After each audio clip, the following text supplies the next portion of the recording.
अपनी सांस्कृतिक परंपरा और बर्फीली चोटियों पर तैनात सेना के जाबाजों के शौर्य के लिए विख्यात उत्तर भारत के प्रमुख केंद्र शासित प्रदेश लद्दाख के पीएम श्री केंद्रीय विद्यालय कारगिल की छात्रा नजमा खातून हमसे ऑनलाइन माध्यम से जुड़ रही हैं और प्रधानमंत्री जी आपसे प्रश्न पूछना चाहती हैं।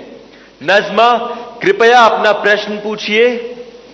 माननीय प्रधानमंत्री जी नमस्कार, मेरा नाम नजमा खातून है। मैं पीएम श्री केंद्रीय विद्यालय कारगिल लद्दाख में पढ़ती हूँ। मैं कक्षा 10वीं की छात्र हूँ।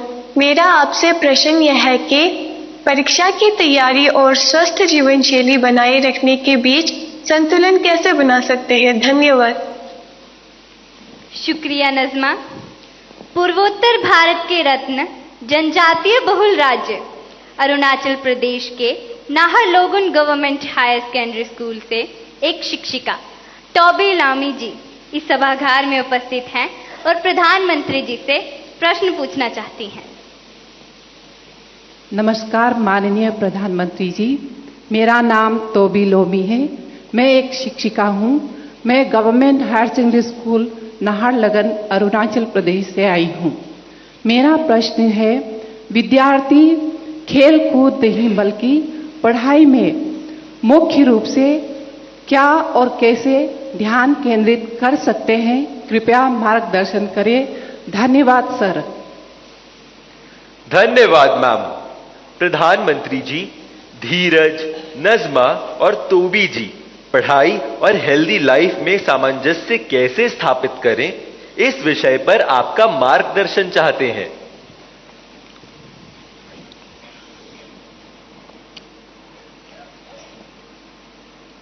आप में से बहुत सारे स्टूडेंट्स मोबाइल फोन का उपयोग करते होंगे और कुछ लोग होंगे शायद उनको घंटों तक मोबाइल फोन की आदत हो गई होगी। लेकिन क्या कभी ऐसा विचार आया मन में कि नहीं मैं रिचार्जिंग में फोन रखूंगा तो मेरा मोबाइल का उपयोग कम हो जाएगा, इसलिए रिचार्जिंग नहीं करूंगा। अगर रिचार्जिंग नहीं करूंगा तो मोबाइल काम करेगा क्या? करेगा क्या?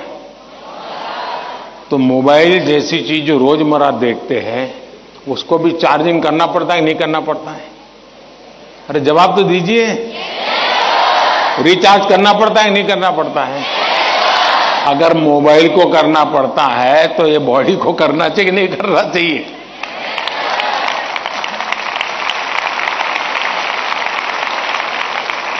जैसे मोबाइल फोन में चार्जिंग ये मोबाइल की रिक्वायरमेंट है, वैसे हमारा शरीर का भी चार्जिंग ये शरीर की रिक्वायरमेंट है।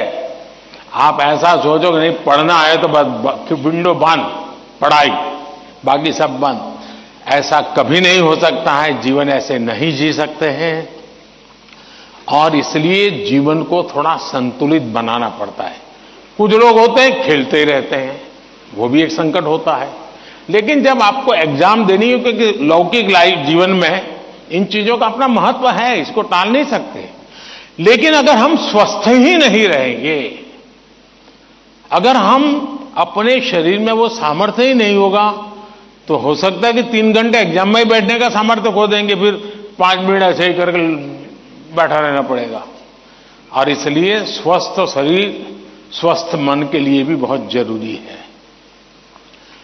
अब स्वस्थ शरीर का मतलब ये तो नहीं है कि आपको पहलवानी करनी है, ये आवश्यक नहीं है, लेकिन जीवन में कुछ नियमितताएं होती है। अब आप कभी सोचिए कितना समय है जिसमें आप खुले आसमान के नीचे सनलाइट में बिताए हो। अगर आप चलो पढ़ना भी है तो किताब लेकर के सनलाइट में बैठो ना भाई थोड़ी देर। कभी कभी बॉडी को रिचार्ज करने में सनलाइट भी बहुत जरूरी होता है। क्या कभी कोशिश की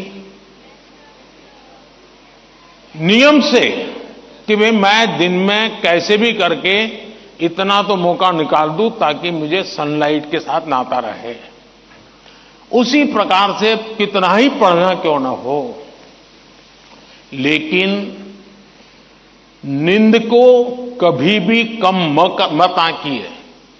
जब अपनी मम्मी हमको कहती हैं कि सो जाओ, तो उसका इंटरफियरेंस मत मानिए। ज्यादातर स्टूडेंट का ईगो इतना हर्ट हो जाता है कि तुम कौन होती हो, सो जाओ और मुझे कल एग्जाम देनी है, मैं सोऊंगा नहीं सोऊंगा, तुम्हें क्या लेना। ऐसा करते हैं ना घर में। जो नहीं करते हैं न बोले, जो करते हैं वो बोले। जरा करते हैं, कोई नहीं बोल रहा है। लेकिन ये पक्का है कि नींद के विषय में भी अगर एक बार रील पर चढ़ गए, एक के बाद एक रील देखते ही गए, छुपाना चाहते हो ना। कितना समय बीत गया पता नहीं, कितनी नींद खराब हो गई पता नहीं। क्या निकाला, पहला रील देखा था, याद करो जरा, याद भी नहीं है। ऐसे ही देख रहे हैं। ऐसे हम नींद को बहुत कम आंकते हैं। आज आधुनिक हेल्थ साइंस जो है वो नींद को बहुत तवज्जो देता है। आप आवश्यक नींद लेते हैं कि नहीं लेते हैं, वो आपके स्वास्थ्य पर बहुत बड़ा महत्वपूर्ण है। आपको उस पर ध्यान केंद्रित करना चाहिए। इसका मतलब ये भी नहीं कि बस एग्जाम तो आती रहेगी। मोदी जी को मिला था, उसने कहा है सो जाओ। अभी यहां आर्टिस्टिक बोर्ड बनाओ और घर में घुसते ही लिखो सो जाओ, मम्मी पापा को दिखा दो सो जाओ। ऐसा तो नहीं करेंगे ना। कम नींद स्वास्थ्य के लिए अनुचित है। कुछ अपवाद लोग होते हैं जिनको उन्होंने अपने एक ऐसे स्टेज पर बॉडी को ले गए हैं, उनको शायद उससे बाहर होंगे। सामान्य मानवीय के जीवन के लिए अनुचित है। आप कोशिश कीजिए कि आपकी रिक्वायर जितनी भी नींद है वो आप पूरी लेते हैं, और ये भी देखिए कि साउंड स्लीप है कि नहीं। बहुत गहरी नींद होनी चाहिए। आप हैरान हो जाएंगे, ये जो टीचर बैठे हैं ना, बड़ी आयु के टीचर, ये सुनकर के जरूर चौंक जाएंगे। आज भी मैं इतना सारा मेरे पास काम है ना, आप लोगों जितना नहीं है।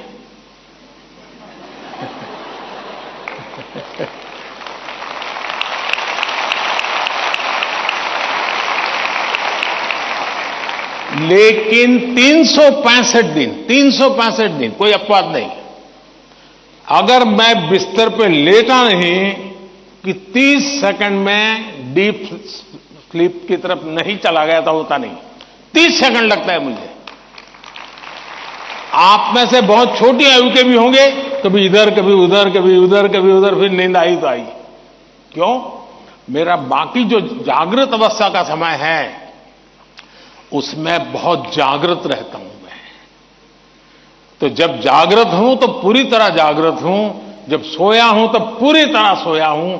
और वो बैलेंस, जो बड़ी आयु के लोग हो परेशान होते होंगे, हाँ यार हमें तो नींद ही नहीं आती, आधा घंटा तो ऐसे ही करवट बदलते रहते हैं।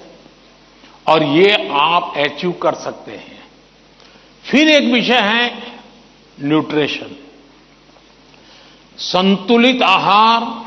और आप जिस उम्र में हैं उस उम्र में जिन चीजों की जरूरत है वो आपके आहार में है कि नहीं है। एक चीज पसंद है, बस खाते रहते हो, पेट भर जाता है, कभी मन भर जाता है, लेकिन शरीर की आवश्यकताएं पूरी नहीं करता है। 10th 12th का एक कालखंड ऐसा है जब आपके पास एग्जाम का वातावरण है, तो एक बार तय कीजिए कि मेरे शरीर को जितनी रिक्वायरमेंट है वो मैं लेता हूं। मां बाप भी बच्चे को ऐसा ना करें, नहीं आज तो हलवा बनाया, जरा ज्यादा खा ले।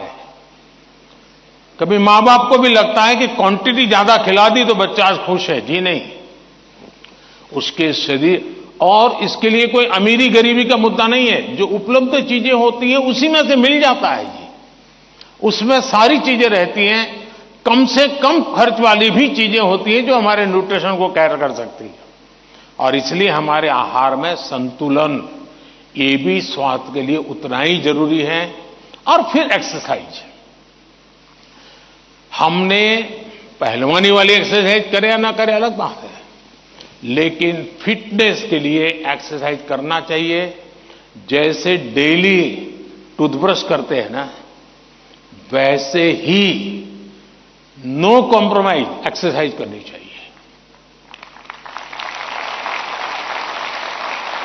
मैंने कुछ बच्चे ऐसे देखे हैं, वो छत पे चले जाते हैं, किताब लेकर चलते हैं और पढ़ते रहते हैं, दोनों काम कर लेते हैं, कुछ गलत नहीं है। वो पढ़ता भी है और अपना धूप के अंदर चल भी लेता है, एक्सरसाइज भी हो जाती है। कोई न कोई ऐसा रास्ता निकालना चाहिए जिसमें आपकी फिजिकल एक्टिविटी होती रहती है। 5 minute 10 minute dedicated physical activity करनी ही चाहिए। ज्यादा कर सकते तो अच्छी बात है। अगर इन चीजों को सहज रूप से आप लाएंगे, एग्जाम के तनाव के बीच सब कुछ इधर करेंगे वो नहीं करेंगे तो नहीं चलेगा। संतुलित करिए, आपको बहुत फायदा होगा। धन्यवाद।